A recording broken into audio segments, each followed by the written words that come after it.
दोस्तों, मेरा नाम पूजा है और मैं कहानियाँ सुनाती हूँ। मेरी कहानियाँ ज़िंदगी का हर रंग दर्शाती हैं। तो आइए देखते हैं आज ये कहानी किस रंग को प्रदर्शित करती है।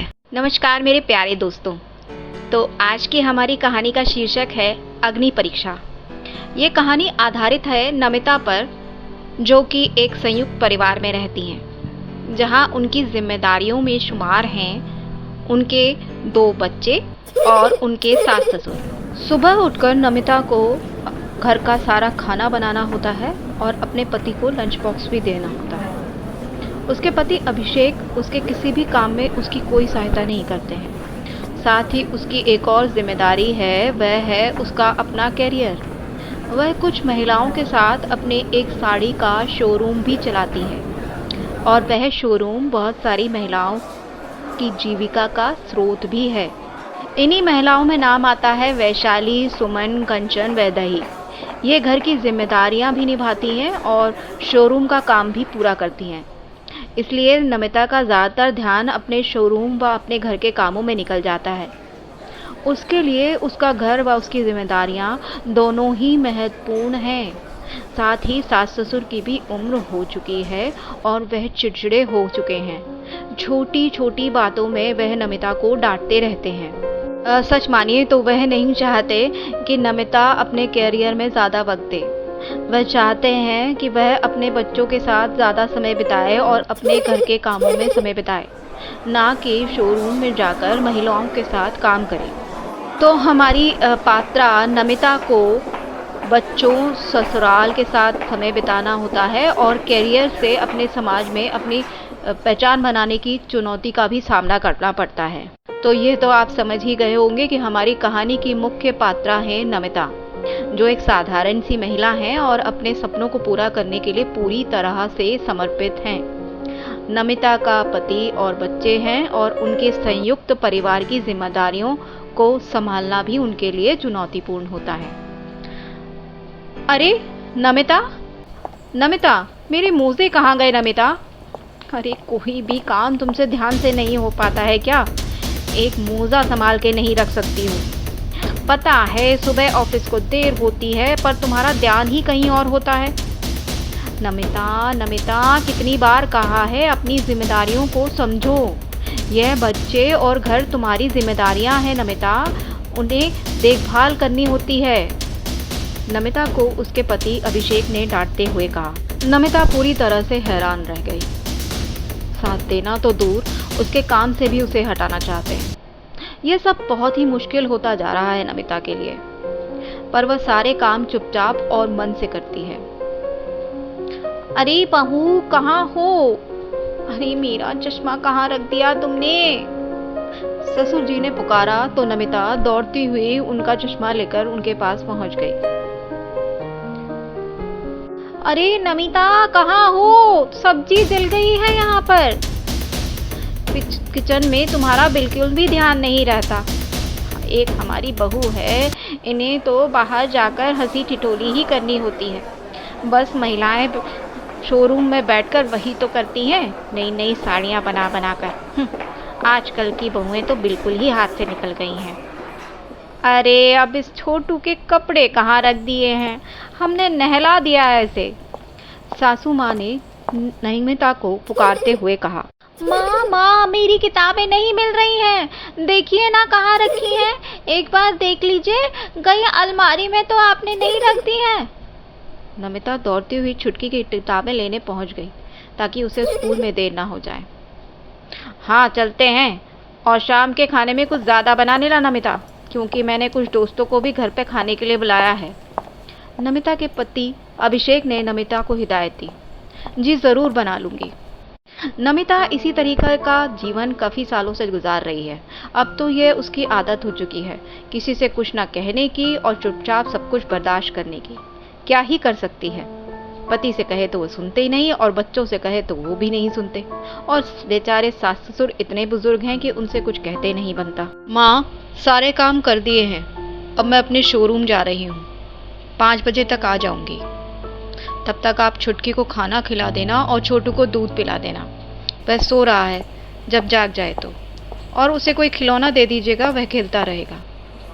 हाँ भाई, माँ के बगैर तो खिलौनों से ही खेलेगा, और क्या करेगा बेचारा मासूम बच्चा, सासू माँ ने ताना मारते हुए कहा। नमिता यह सब कुछ सुनते हुए भी खुशी खुशी अपने शोरूम पहुंच गई, जहां उसकी सारी सहेलियां उसका इंतज़ार कर रही थीं। शोरूम जाकर नमिता को एक अजब सी ऊर्जा आ जाती है। वह महसूस करती है कि वह बिल्कुल अलग है और उसमें बहुत ऊर्जा है और अपने सारे कामों को कर देने का हौसला है। यह एक छोटा सा शोरूम है जिसमें महिलाएं साड़ियों पर कढ़ाई करती हैं और उन्हें बाज़ार में बेचने के लिए इसी शोरूम में रखती हैं। तो ये महिलाओं का ही शोरूम है। लगभग 7 से 8 महिलाएं इस शोरूम में काम करती हैं और सभी अपने घर में अपनी अपनी जिम्मेदारियां भी पूरी तरह से निभाती हैं। कंचन ने नमिता को परेशान देखकर पूछा, अरे आज फिर माताजी ने डांट दिया क्या? हाँ भाई, ये तो रोज़ का है, वैदे ने हंसकर कहा। चलो कुछ नहीं, आज कोई बड़ा ऑर्डर आ जाए तो कुछ अच्छे पैसे बन जाएंगे महीने तक। ज़रूर। तभी फ़ोन की घंटी बजी और मिस्टर अग्रवाल ने बहुत ही बड़ा ऑर्डर दिया जो उनकी बेटी के लिए बनाना था। वो जर्मनी में रहती है और नमिता को बताया, नमिता जी, हमें एटलीस्ट 200 साड़ियाँ चाहिए जिनमें चिकन की कलाकारी हो और उनके रंग भी बहुत ही सुंदर होने चाहिए। बहुत ही अच्छा मुनाफा होगा आपको, देख लीजिएगा। कंचन और नमिता खुश हो गए और सारी सहेलियों को इस ऑर्डर के बारे में बताया। सभी काम पर लग गए। ऑर्डर बहुत बड़ा था और समय बहुत कम था। उन्होंने अपने हाथ जल्दी जल्दी चलाने शुरू कर दिए। नमिता के पति अभिषेक एक बड़ी कंपनी में काम करते हैं। वे सेल्स मैनेजर की पोस्ट पर हैं, इसलिए अपने काम के सिलसिले में ज़्यादातर बाहर ही रहते हैं और उन्हें लगता है महिलाएं अगर स्वतंत्र हुई तो वह अपनी मनमर्जी करने लगेंगी, इसलिए वह नमिता का साथ देना कभी भी ज़रूरी नहीं समझते। पर ये क्या, आज उन्होंने एक अजब ही माहौल देखा। उन्होंने देखा कि उनके बॉस मिस्टर तेरेजा अपना छोटा बेटा शिखर लेकर साथ आए हैं ऑफिस में, क्योंकि उनकी पत्नी सुरेखा को किसी ज़रूरी काम से अपने ऑफिस से देर हो जाएगी। अभिषेक यह सब देखकर हैरान रह गए और उन्होंने भी मन में ठान लिया कि वह भी नमिता की पूरी तरह से मदद करेंगे। यही सोचकर अभिषेक घर में दाखिल हुए। अरे छोटू, क्यों रो रहे हो? माँ नहीं आई क्या अभी? कोई बात नहीं, पापा तो आ गए, चलो पापा के साथ खेलते हैं। अभिषेक की माँ यह सब देखकर हैरान रह गई। वह नहीं चाहती थी कि नमिता की कोई भी सहायता करे। अरे अभिषेक, आज जल्दी ही आ गए, क्या बात है? ऑफिस में काम नहीं था या घर की याद आ गई? माँ ने तल्खी से पूछा। माँ, आज ऑफिस में बस बॉस का एक छोटा बेटा आया हुआ था और बॉस को भी कुछ जल्दी घर जाना था, तो उन्होंने सभी से कहा कि आज जल्दी घर चले जाओ, इसलिए मैं जल्दी आ गया। और ये छोटू मेरा भी तो बेटा है, मेरी भी तो कुछ जिम्मेदारियां बनती हैं। हाँ बेटा, सबकी जिम्मेदारियां हैं, एक हमारी बहू नमिता की ही नहीं है। चलो भाई, हम तो कुछ नहीं कहते, जाने दो, 2 वक्त की रोटी मिल रही है, वही बहुत है। यह कहकर माँ चली गई। अरे, आप जल्दी आ गए? नमिता ने अभिषेक से पूछा। हाँ, आज कुछ ज़्यादा काम नहीं था इसलिए आ गया। और तुम बताओ, तुम्हारा शोरूम कैसे चल रहा है? नमिता यह सुनकर दंग रह गई।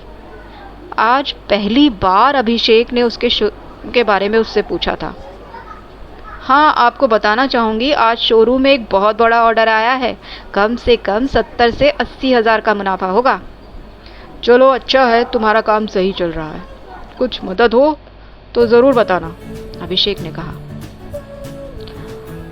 अरे, आपके लिए चाय ले आऊं और साथ में कुछ पकौड़े भी, नमिता ने पति अभिषेक से कहा। मुझे समझ आता है आपका काम आपको व्यस्त रखता है, लेकिन कभी कभी बच्चों के सिलसिले में मदद की ज़रूरत होती है। सब कुछ अकेले संभालना पॉसिबल नहीं होता। बस इसी तरह से मेरी मदद करते रहिए, इससे ज़्यादा मुझे और कुछ नहीं चाहिए। और वह किचन में चली गई।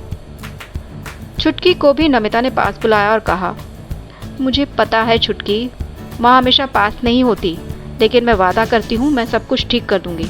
और अपने छोटे भाई का भी ध्यान ज़रूर रखा करो और दादा दादी को ज़्यादा परेशान मत किया करो। ठीक है माँ, चुटकी ने कहा। अरे माँ, आप क्यों खाना बनाने आ गई? मैं तो बस आ ही रही थी, सासू माँ से नमिता ने कहा।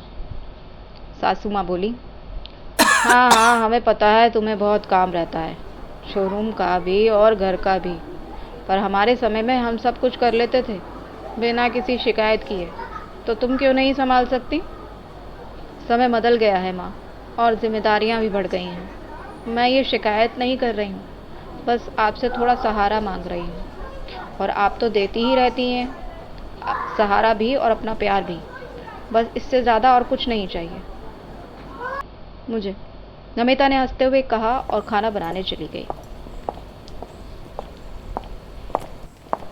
हालांकि नमिता अपने सपनों को पूरा करने के लिए हार नहीं मानती है। वह एक सफल करियर बनाने के लिए अपने जीवन की नियमित चुनौतियों का सामना करती है।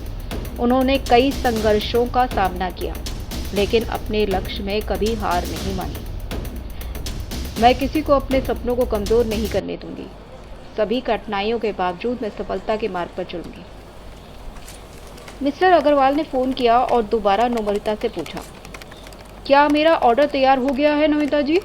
क्योंकि मेरी बेटी इसी सैटरडे को आ रही है और ऑर्डर उसी के साथ जाएगा।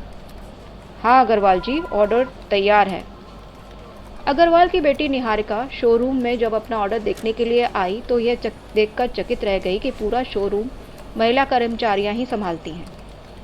वह पेशे से एक रिपोर्टर है और उसने सारे शोरूम की और उनके कार्य किए हुए काम की सारी तस्वीरें ली और नमिता से कहा, मैं ज़रूर तुम्हारे ऊपर एक आर्टिकल लिखूंगी ताकि तुम्हारा काम और बढ़ सके और इससे ज़्यादा मुनाफा हो। माँ देखो, यह पेपर में आपका शोरूम और आपकी सारी सहेलियाँ, उनके भी फ़ोटोज़ हैं, और किसी निहारिका जी ने आपके काम की बहुत सराहना की है और जिले के मंत्री जी ने आपके लिए नारी शक्ति पुरस्कार की घोषणा की है। नमिता की मेहनत और संघर्ष ने उसे समाज में एक महत्वपूर्ण स्थान प्राप्त करने में मदद की। वह अपने कैरियर में सफलता प्राप्त करती है और समाज में अपनी पहचान बनाती है। नमिता यह सारी खुशखबरी लेकर जब शोरूम पहुंची तो सारी सहेलियां पहले से ही बहुत उत्साहित थीं और उन्होंने कहा, नमिता, तुम अपने परिवार की जिम्मेदारियों के बावजूद भी काम में शानदार कर रही हो। तुम हमारी प्रेरणा हो।